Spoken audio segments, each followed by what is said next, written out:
The Velkari Dominion had ruled this part of the galaxy for 3,000 years. They were tall creatures with gray skin and 4 arms. Their eyes were black like empty space.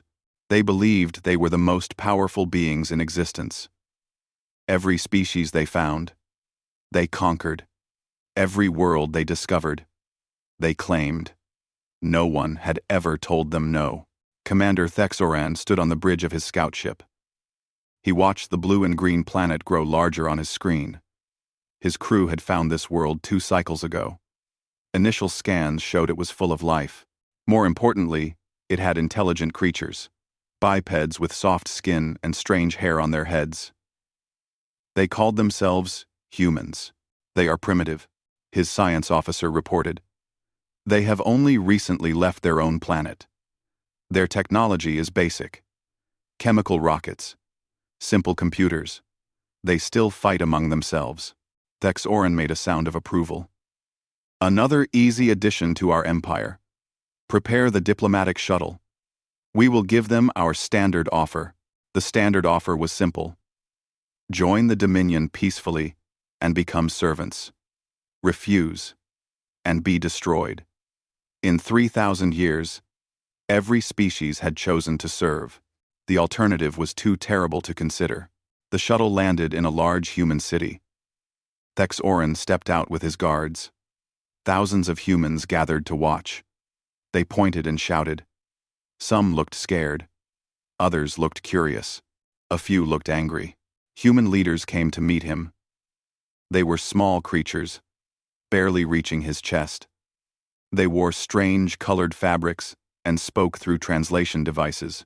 We are the Velkari Dominion, Thexoran announced. Your world now belongs to us. You will serve the Dominion.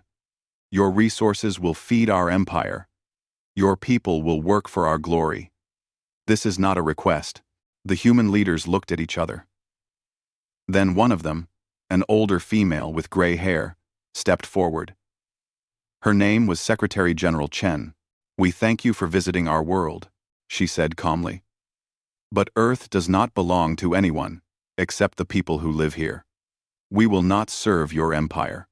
However, we are willing to discuss trade and peaceful cooperation. Thexoran could not believe what he was hearing. This tiny creature was refusing him? He leaned down until his face was close to hers. You do not understand. No species refuses the Dominion. You have 2 choices. Serve or die. There is no third option. Secretary General Chen did not step back. She did not look away. Then I am afraid we must create a third option. Earth's answer is no. For a long moment, Thexoran simply stared at her. Then he laughed. It was a cold, harsh sound. Very well.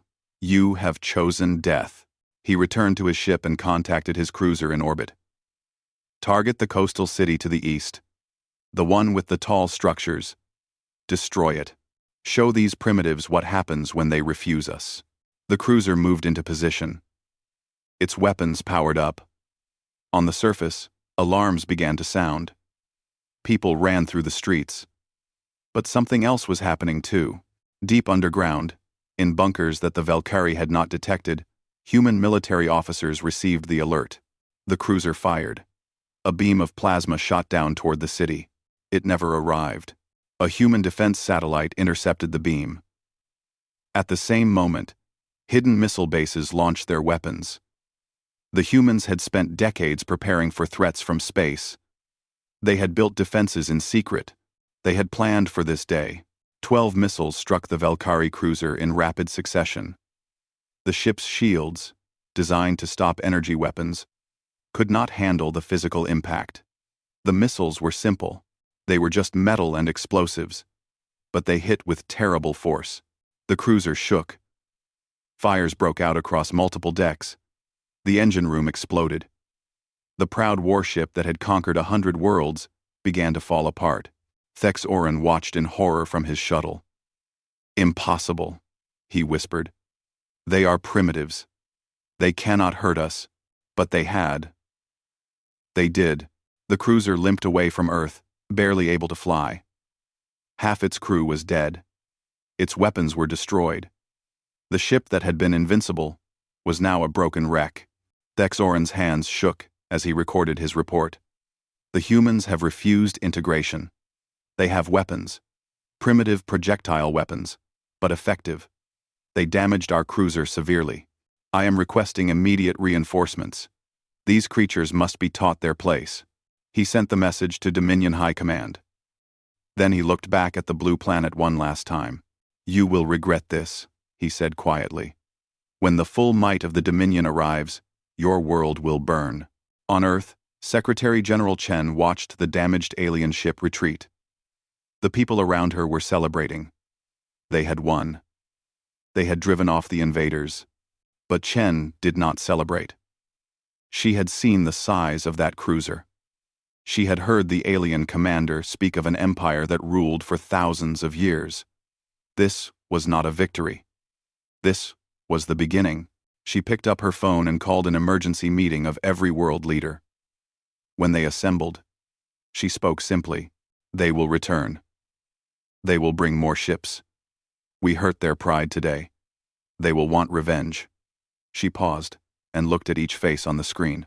We have spent centuries fighting each other. It is time to stop. If we remain divided, they will destroy us one by one. But if we stand together, perhaps we have a chance. For the first time in human history, every nation agreed. Every old grudge was put aside. Every border became meaningless.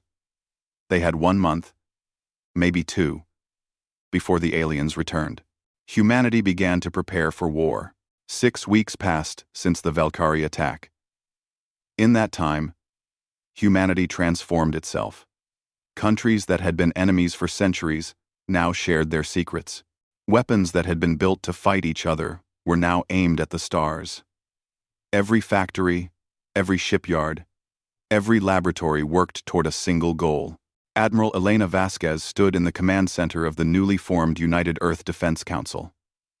She was 53 years old, with short gray hair and dark eyes that had seen too many battles.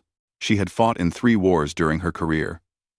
She had lost friends, lost ships, and nearly lost her own life twice. But nothing had prepared her for this.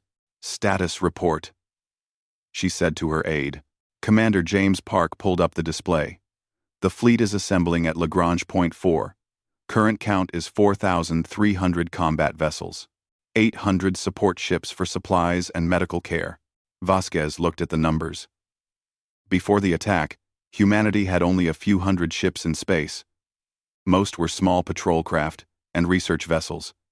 Now, in just 6 weeks, they had built an armada. How is that possible? She asked quietly. Park smiled slightly. Turns out every major nation had secret military programs. Space weapons. Warships hidden in asteroid bases. Defense platforms disguised as communication satellites. When we stopped hiding from each other, we discovered we had been preparing for something like this for decades. It was true. America had built carrier groups in secret lunar facilities. Russia had constructed massive dreadnoughts in the outer asteroid belt. China had developed weapon systems that could crack planets. Europe, Japan, India, Brazil, every nation had contributed something, but the ships were only part of it. The real change was in the people. Vasquez remembered the first joint meeting of military commanders. There had been suspicion at first. Old habits were hard to break. Russian admirals sat across from American generals. Chinese officers eyed Japanese commanders with distrust. Then Secretary General Chen had played the recording of the Valkyrie commander. They all heard his voice, full of contempt, calling humanity primitive. They saw the attack on the coastal city. They watched their people run in fear. By the end of that meeting, there were no more Russians or Americans or Chinese. There were only humans. And humans were angry. Vasquez boarded her flagship, the UES Defiance. It was the largest ship humanity had ever built. 2 kilometers long, with weapons that could destroy a small moon. Its hull was covered in armor plates made from a new alloy that human scientists had developed in secret. Nothing the Valkyrie had shown could penetrate it. She walked through the corridors and saw faces from every nation. A pilot from Nigeria checking his fighter. An engineer from Germany adjusting the engines. A weapons officer from South Korea, running targeting calculations. They all wore the same uniform now. They all served under the same flag, a simple blue circle on white, representing Earth. "Admiral on the bridge," someone called as she entered. Her senior officers stood at attention. There was Commander Park from Korea, Chief Engineer Schmidt from Germany, Weapons Officer Okonkwo from Nigeria, and Communications Officer Tanaka from Japan. The best officers from every nation, working together. "At ease," Vasquez said. "Show me the fleet." The main screen lit up with a tactical display. Thousands of dots filled the space around Earth. Destroyers, cruisers, carriers, dreadnoughts, missile frigates packed with nuclear weapons, fighter wings numbering in the tens of thousands. It was the largest military force ever assembled by any species in this part of the galaxy. "The Valkyrie don't know what they started," Park said quietly. Vasquez nodded. Humans were not a peaceful species. They had spent their entire history fighting. Wars over land, over resources, over ideas. They had developed weapons that could destroy their own world many times over. They had studied warfare like a science and practiced it like an art. All that knowledge, all that experience, all that terrible skill, it was now pointed at the stars. "We received a message from our long-range scouts," Tanaka reported. "The Valkyrie fleet is gathering at a location they call the Nexus of Thorn. It is a strategic point near their border. They have 40 warships." 40 ships, Schmidt laughed. "They think 40 ships will be enough. They don't know what we have," Okonkwo said. "They saw one cruiser get damaged by primitive missiles. They think that is all we can do." Okonkwo said. "With these 105 is all." In quote. Vasquez studied the display. She thought about the alien commander's words. Primitives. That was what he had called them. He had looked at humanity and seen only weakness. He had not seen the centuries of war. He had not seen the weapons humanity had built to fight itself. He had not seen the fire that burned in human hearts when someone threatened their home. "Send a message to the Valkyrie," Vasquez ordered. "Tell them we are coming. Tell them to evacuate their civilian populations from the border systems. We do not want to harm innocents." "They will think it is a bluff," Park said. "Probably. But we will give them the chance." She paused. "We are not monsters. We do not want this war. But we will finish it." The fleet began to move. 4,000 ships turned toward the stars. Their engines lit up the darkness like a second sun. Humanity was going to war, not as Americans or Russians or Chinese, not as enemies divided by borders and politics. They went as one species, united for the first time in their violent history. The Valkyrie had wanted to teach humanity a lesson. Instead, humanity was about to teach them something that the galaxy would never forget. When humans fight each other, it is terrible. When humans fight together, it is unstoppable. High Lord Kethmaros ruled the Valkyrie Dominion with absolute power. He was old, even by Valkyrie standards. His gray skin had turned almost white with age. His forearms moved slowly now, but his mind was still sharp, and his cruelty had not faded. He sat on his throne in the great palace of the Dominion homeworld. Before him knelt Commander Thex Orin, the fool who had failed to conquer a primitive planet. "Tell me again," Kethmaros said slowly, "how a species that just learned to leave their world managed to damage one of my warships." Thex Orin kept his head down. "They had hidden weapons, High Lord, missiles, kinetic projectiles. Our shields are designed to stop energy weapons. We were not prepared for such primitive attacks." "Primitive," Kethmaros tasted the word. "Yes, that is what they are. And yet here you kneel before me, begging for reinforcements, because primitives hurt you." "I do not beg, High Lord," I request. The humans are more dangerous than we expected. They refused integration. No species has ever done that. Kethmaros waved one of his hands dismissively. Because no species is stupid enough to try. These humans will learn. I am sending 40 warships to the Nexus of Thorn. You will lead them. You will go to their world and burn it until nothing remains. Do you understand? Yes, High Lord. Good. Now leave my sight. Thexorin rose and walked backward out of the throne room. His shame burned inside him. He had served the Dominion for 200 years. He had conquered dozens of worlds, and now he was humiliated by soft-skinned creatures who had not even developed proper space travel. He would make them pay. The Velkari fleet gathered at the Nexus of Thorn within 2 weeks. 40 warships, each one larger than the cruiser that had attacked Earth. They were the pride of the Dominion. Their plasma cannons could melt cities. Their shields could stop any weapon known to the galaxy. They had never lost a battle. Thexorin stood on the bridge of his new flagship. The Dominion's wrath. It was 3 times the size of his old cruiser. Its weapons covered its surface like scales on a great beast. Around him, 39 other ships took formation. It was the largest fleet the Dominion had sent anywhere in 200 years. The humans sent a message, his communications officer reported. Thexorin felt a flash of hope. Perhaps they had come to their senses. A surrender? No, Commander. The officer looked confused. It is a warning. They say they are coming to us.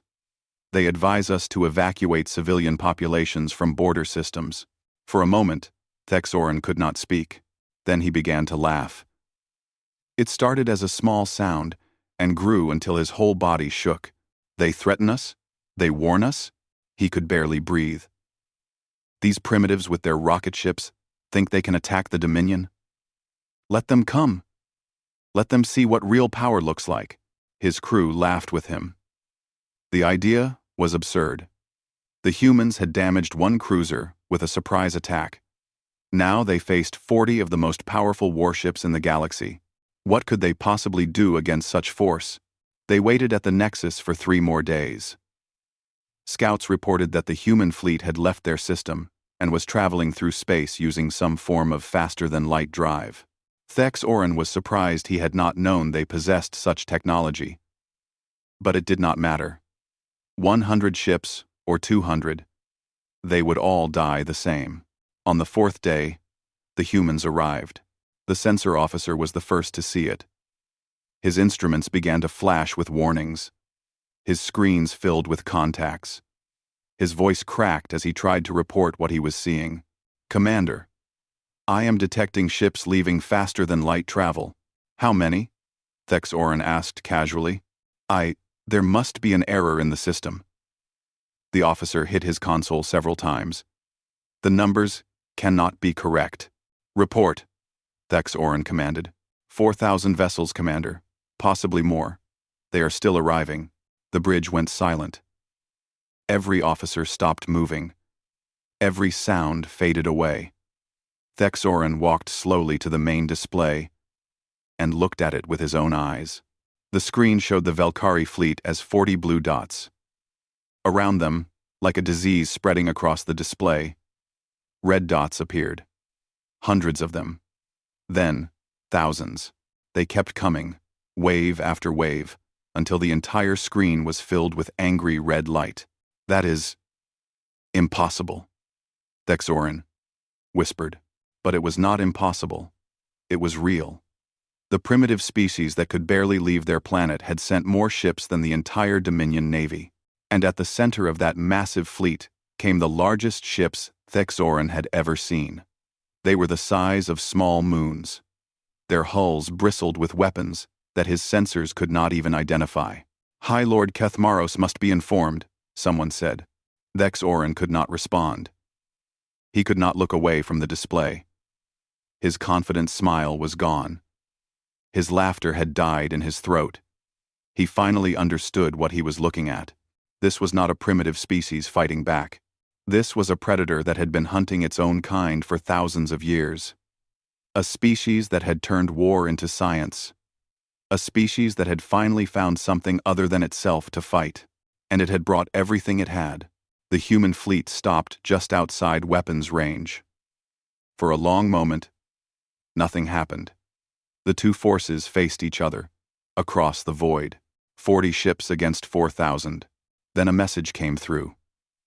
A human voice, translated into Velkari language, spoke across every frequency. This is Admiral Elena Vasquez of the United Earth Armada. You attacked our world. You killed our people. You assumed we were weak because we were young. There was a pause. You were wrong. Admiral Vasquez watched the Velkari fleet on her screen. 40 ships against her 4,000. She almost felt sorry for them. Almost. Their commander is hailing us, Tanaka reported. Put him through. The screen changed to show Commander Thex Oren. Vasquez recognized him from intelligence reports. He was the one who had attacked Earth. The one who had called humanity primitive. He looked different now. His black eyes were wide. His gray skin had turned pale. Admiral Vasquez, he said. His voice was not as confident as before. Perhaps we can discuss a peaceful solution. The Dominion may have acted hastily. We can. You came to our world. Vasquez interrupted. You threatened our people.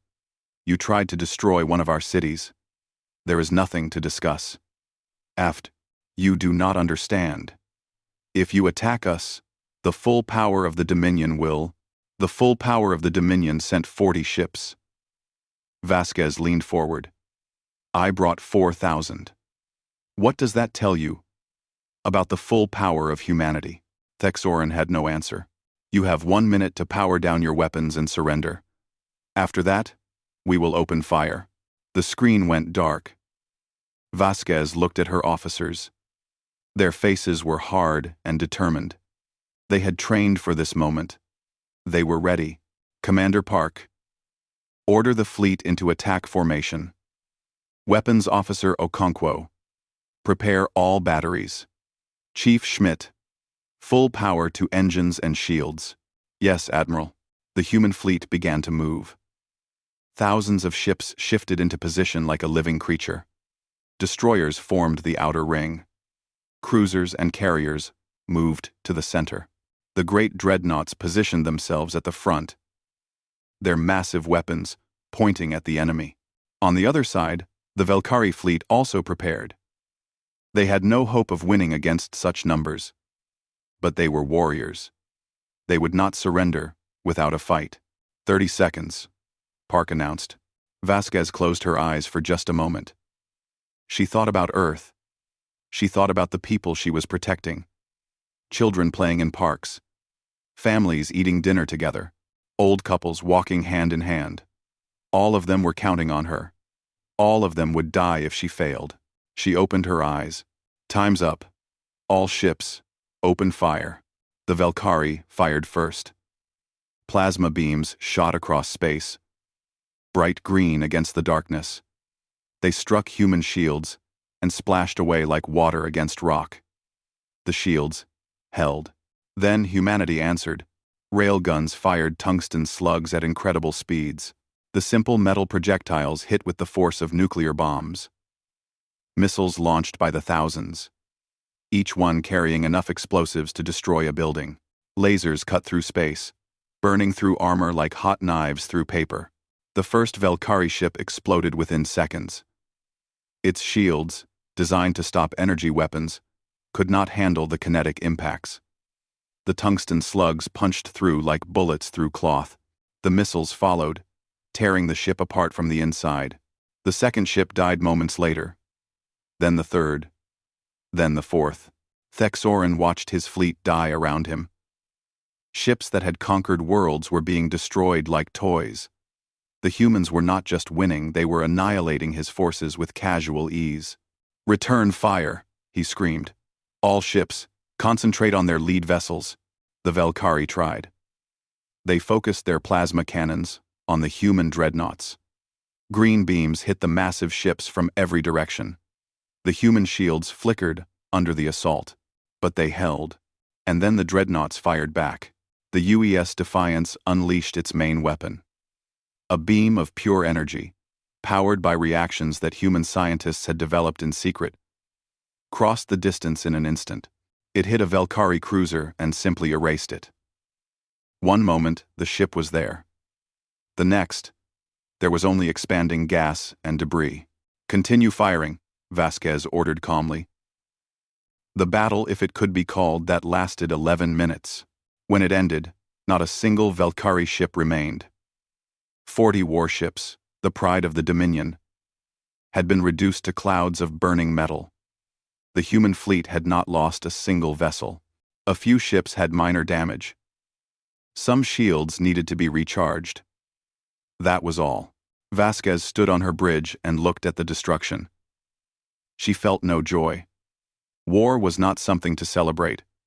It was something to end, as quickly and completely as possible. "Search for survivors," she ordered. "Any Valkyrie who escaped in pods or shuttles should be rescued and treated well. They are prisoners, not enemies." "Yes, Admiral. And send a message to the Dominion homeworld. Tell them what happened here. Tell them their fleet is destroyed, and tell them we are coming." The message traveled across space at faster than light speeds. It reached High Lord Kethmaros within hours. He read it in his throne room, surrounded by advisors who had suddenly become very quiet. The humans had destroyed 40 warships in 11 minutes. They had not lost a single ship, and now they were advancing into Dominion territory. Kethmaros looked at his advisors. For 3,000 years, the Dominion had been the greatest power in this part of the galaxy. They had conquered countless worlds. They had defeated every enemy. They had believed themselves invincible. They had been wrong. "What do we do, High Lord?" an advisor asked. Kethmaros did not answer. For the first time in his long life, he did not know. In the darkness of space, the human fleet continued its advance. 4,000 ships, moving together, unstoppable and unafraid. They were not coming to conquer. They were not coming to enslave. They were coming to make sure no one ever threatened their home again, and nothing in the galaxy could stop them. The human fleet did not stop at the Nexus. They pushed forward into Dominion space, moving from system to system. But they did not come as destroyers. They did not burn worlds or enslave populations. They came as something the galaxy had never seen before. They came as liberators. The Valkyrie had ruled over dozens of species. Worlds full of people who had been conquered and forced to serve. For thousands of years, these species had worked and suffered under Dominion control. They had no hope of freedom. No one was strong enough to help them. Until now, Admiral Vasquez stood on the surface of a world called Thren. Its people were short creatures with blue skin and large eyes. They had been slaves of the Dominion for 800 years. When the human ships appeared in their sky, they had hidden in fear. They expected new masters. They expected more suffering. Instead, human marines landed and surrounded the Dominion garrison. There was a brief fight. The Valkyrie soldiers refused to surrender. It did not last long. When it was over, the humans did something that no one expected. They left. "We are not here to rule you," Vasquez told the Thren leaders. "We are here to remove the ones who did. Your world is yours again. What you do with it is your choice." The Thren leader, a small female named Kylie, looked at Vasquez with confusion. "You will not stay? You will not demand tribute? You will not take our resources?" "No. But why? You are powerful. You could take whatever you wanted." Vasquez smiled. It was a tired smile, but genuine. "Because taking things by force is wrong. We know this. We spent a long time learning it the hard way." She paused. "Humanity has done terrible things to itself. We have fought wars. We have conquered. We have enslaved. And we learned that it only leads to more pain." She looked up at the sky, where human ships still hung in orbit. "We did not come here to become the new Dominion. We came to make sure the old one could never threaten us again, and if we can free some people along the way, That is a good thing. Word spread across the galaxy. The humans were not conquerors. They destroyed Dominion military bases and freed slaves. But they did not occupy worlds. They did not demand payment. They simply moved on to the next system. Species that had never heard of Earth began to learn about humans. Stories traveled from world to world. The primitives who had been attacked. The impossible fleet they had built. The battle that lasted 11 minutes. And the strange mercy they showed after winning. High Lord Kethmaros sent messages begging for peace talks. For 3 weeks, Vasquez ignored him. The human fleet continued its advance, freeing world after world. The Dominion Navy tried to stop them twice more. Both times, they were destroyed within minutes. Finally, when human ships were only 2 days from the Dominion homeworld, Vasquez agreed to meet. The peace conference took place on a neutral station. Kethmaros arrived with his advisors, expecting to negotiate from a position of some power. He still had ships. He still had resources. Surely the humans wanted something. He was wrong. Vasquez sat across from him with a single datapad. "These are our terms," she said. "They are not negotiable." Kethmaros read the document.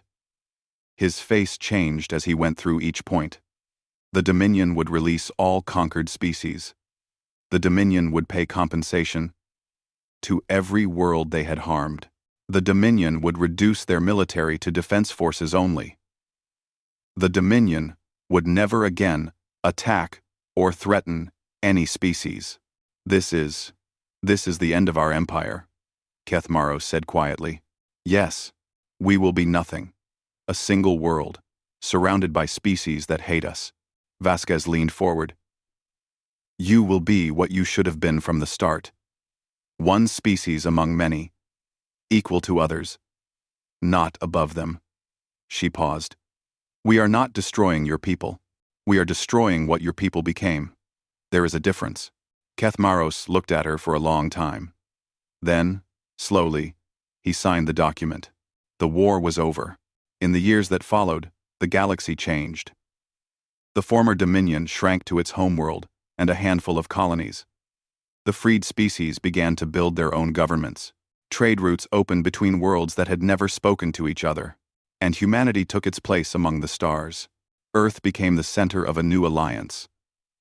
Not an empire, humans had learned their lesson about empires. It was a partnership. Species joined freely and could leave freely. They shared technology and resources. They helped each other grow. But there was one unwritten rule that everyone understood.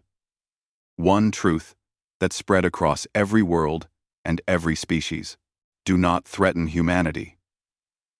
Do not threaten humanity's friends, because when humans fight, they do not send soldiers. They do not send a few ships or a small fleet. They bring everything. They bring every weapon, every ship, every person who can fight. They become one single force, united and unstoppable. Admiral Vasquez retired 5 years after the war. She returned to Earth and bought a small house near the ocean. Sometimes, she would sit on her porch and watch the waves. Sometimes former officers would visit, and they would talk about the old days. One evening, a young officer asked her a question. "Admiral, were you ever afraid? When you faced the Dominion fleet, did you think we might lose?" Vasquez smiled and shook her head. "Never. Not for a moment." "Why not?" She looked up at the stars. Somewhere out there, thousands of species lived in peace because of what humanity had done. Worlds that had been slaves were now free. Children who would have been born into suffering now played under open skies. "Because they made the worst mistake anyone can make," she said. "They threatened our home. They tried to take everything from us, and they thought we would just accept it." 3. She laughed softly. "They called for backup. So did we. The difference is, when humans call for backup, everyone comes." Above her, the stars shone bright and peaceful. Somewhere among them, humanity's friends were thriving. And somewhere, potential enemies were looking at their star charts very carefully, checking for human territory.